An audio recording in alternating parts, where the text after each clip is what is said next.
Everyone, मैं Pallavi cook channel में आप सभी का तहे दिल से स्वागत है। तो आज हम बिना मैदे के और बिना ओवन के चॉकलेट केक बनाएंगे। तो उसके लिए हमने यहाँ पर एक बड़ा सा बाउल ले लिया है और इसके अंदर सबसे पहले हमें यहाँ पर दही ले लिया है। तो दही हमने यहाँ पर आधा कप लिया है, तो इसे हमें इसमें डाल देना है। इसके बाद हमने यहाँ पर 3/4 कप शक्कर ली है। तो वजन के हिसाब से ये 150 ग्राम है। तो ये शक्कर को भी हमें दही में डाल देना है। इसके बाद हमें दही और शक्कर के मिश्रण को बहुत ही अच्छे से फेंट लेना है। तो यहाँ पर हमने भूरा शक्कर इस्तेमाल की है। तो जब तक ये शक्कर अच्छे से मेल्ट नहीं हो जाती तब तक हमें इसे फेंट लेना है। अगर आप चाहे तो इसमें पाउडर शुगर भी इस्तेमाल कर सकते हैं। तो यहाँ पर अब हमने दही और शक्कर का मिश्रण बहुत ही अच्छे से फेंट लिया है और इसके अंदर हमें अब ड्राई इंग्रेडिएंट्स डालने हैं। तो उसके लिए सबसे पहले हमें इसके ऊपर एक स्ट्रेनर रख देना है। तो ड्राई इंग्रेडिएंट्स में सबसे पहले हमें यहाँ पर 1 कप गेहूं का आटा ले लेना है। तो यहाँ पर हम मैदा का इस्तेमाल नहीं करेंगे, यहाँ पर हम गेहूं के आटे से आज का ये चॉकलेट केक बनाएंगे। तो उसके लिए हमने यहाँ पर लगभग 200 ग्राम के करीब यहाँ पर ये गेहूं का आटा ले लिया है। तो इसे हमें इसमें डाल देना है। इसके बाद हमें इसमें 3 टेबलस्पून मिल्क पाउडर डाल देना है। मिल्क पाउडर की वजह से हमारे चॉकलेट केक में बहुत ही अच्छा टेस्ट आएगा। अगर आपके पास ये मेजरमेंट स्पून नहीं है तो आप 3 बड़े चम्मच इसमें मिल्क पाउडर डाल दीजिए। इसके बाद हमें यहाँ पर कोको पाउडर ले लेना है। तो कोको पाउडर भी हमें 3 टेबलस्पून इसमें डाल देना है, यानी कि 3 बड़े चम्मच कोको पाउडर। इसके बाद हमें 1 टीस्पून यहाँ पर बेकिंग पाउडर ले लिया है। तो इसे भी हमें इसमें डाल देना है और आधा टीस्पून हमने यहाँ पर बेकिंग सोडा ले लिया है। तो इसे भी हमें इसमें डाल देना है। और सबसे आखिर में हमने यहाँ पर थोड़ा सा हल्का सा नमक ले लिया है, पिंच ऑफ सॉल्ट। तो इसे भी हमें इसमें टेस्ट के लिए डाल देना है। तो अब हमें ये सारे ड्राई इंग्रेडिएंट्स अच्छे से छान लेने हैं। इसके बाद हमें ये सारे इंग्रेडिएंट्स फिर से अच्छे से मिक्स कर लेने हैं। और इसके बाद केक का फ्लोई बैटर बनाने के लिए हमने यहाँ पर थोड़ा सा दूध लिया है, आधा कप। तो जितनी ज़रूरत होगी उतना ही हम इसमें दूध का इस्तेमाल करेंगे और इसका एक अच्छा सा स्मूथ बैटर बना लेंगे।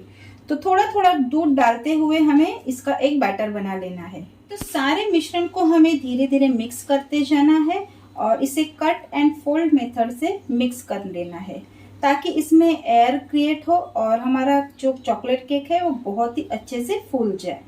तो इसे हमें धीरे धीरे मिक्स करते जाएंगे। और इसमें आधा कप मैंने दूध डाल दिया है, लेकिन अभी भी इसमें दूध की ज़रूरत है, क्योंकि इसमें हम पानी का इस्तेमाल ज़रा भी नहीं करेंगे। इसमें सिर्फ हमें दूध ही डाल देना है। तो और दूध हम थोड़ा सा डाल के इसका एक स्मूथ बैटर बना लेंगे। तो थोड़ा सा और इसमें हम दूध डाल देते हैं और इसे मिक्स कर लेते हैं। तो इसमें हमने और थोड़ा सा दूध मिक्स करके ये फ्लोई कंसिस्टेंसी वाला ये बैटर बना लिया है और अब हमें इसे बेक करने के लिए रखना है।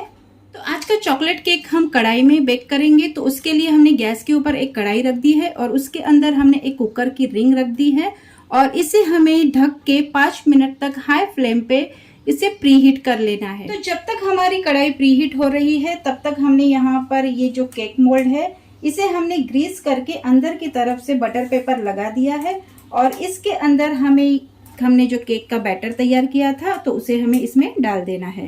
तो ये तैयार केक का बैटर अब हम इस मोल्ड में डाल देते हैं। तो सारे बैटर को मोल्ड में डाल देने के बाद अब हमें इसे थोड़ा सा टैप कर लेना है और अगर आप चाहे तो इसके ऊपर थोड़े से चोको चिप्स भी इसमें डाल सकते हैं। तो अब हमारा ये मोल्ड तैयार है और अब हमें इसे बेक कर लेना है। तो हमारी कढ़ाई भी अब 5 मिनट तक अच्छे से प्रीहीट हो चुकी है हाई फ्लेम पे और अब हमें इसका ढक्कन हटा देना है और इस मोल्ड को हमें बीचों बीच इसके रख देना है और ऊपर की तरफ से हमें ये लीड भी लगा देना है। तो सबसे पहले हमने हाई फ्लेम पे 5 मिनट तक कढ़ाई को प्रीहीट कर लिया था और अब हमें केक को बेक करने के लिए कम से कम 25 से 30 मिनट तक इसे स्लो गैस पर रख देना है। और अगर आपको ओवन में बेक करना है तो 180 डिग्री पर इसे 30 मिनट तक बेक कर लेना है। तो केक को अब बेक होते हुए 30 मिनट हो चुके हैं और अब हमें चेक कर लेना है कि ये बेक हुआ है या नहीं। तो ये देखिए बहुत ही अच्छे से हमारा ये केक फूला फूला बना है। तो अब हम चेक कर लेते हैं ये अच्छे से बेक हुआ है कि नहीं। तो केक को चेक करने के लिए हमने यहाँ पर एक शार्प नाइफ ले लिया है और इसे हमें केक के बीचों बीच डाल देना है और इसे चेक कर लेना है। तो ये देखिए हमारी ये नाइफ अच्छे से क्लीन आई है, इसका मतलब है हमारा केक अच्छे से बेक हो चुका है।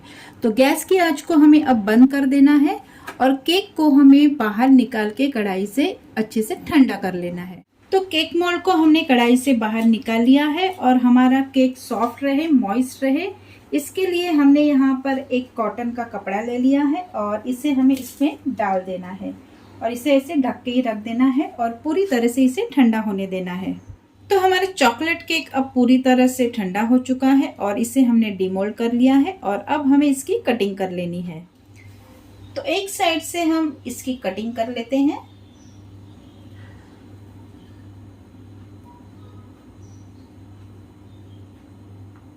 तो सारे केक की हमने कटिंग कर ली है और ये देखिए बहुत ही सॉफ्ट हमारा ये केक बना है, बहुत ही डिलीशियस। और इस केक में बहुत ही अच्छी जाली भी पड़ी है और इसमें ना हमने मैदा इस्तेमाल किया है, ना ऑयल, ना बटर और ना ही अवन। तो बहुत ही आसानी से ये बन जाता है चॉकलेट केक, वो भी गेहूं के आटे से। तो आप भी ये रेसिपी जरूर ट्राई करें और मुझे कमेंट में बताएं आपकी ये रेसिपी कैसी बनी। तो मिलते हैं नेक्स्ट वीडियो में, तब तक के लिए always stay healthy and stay safe.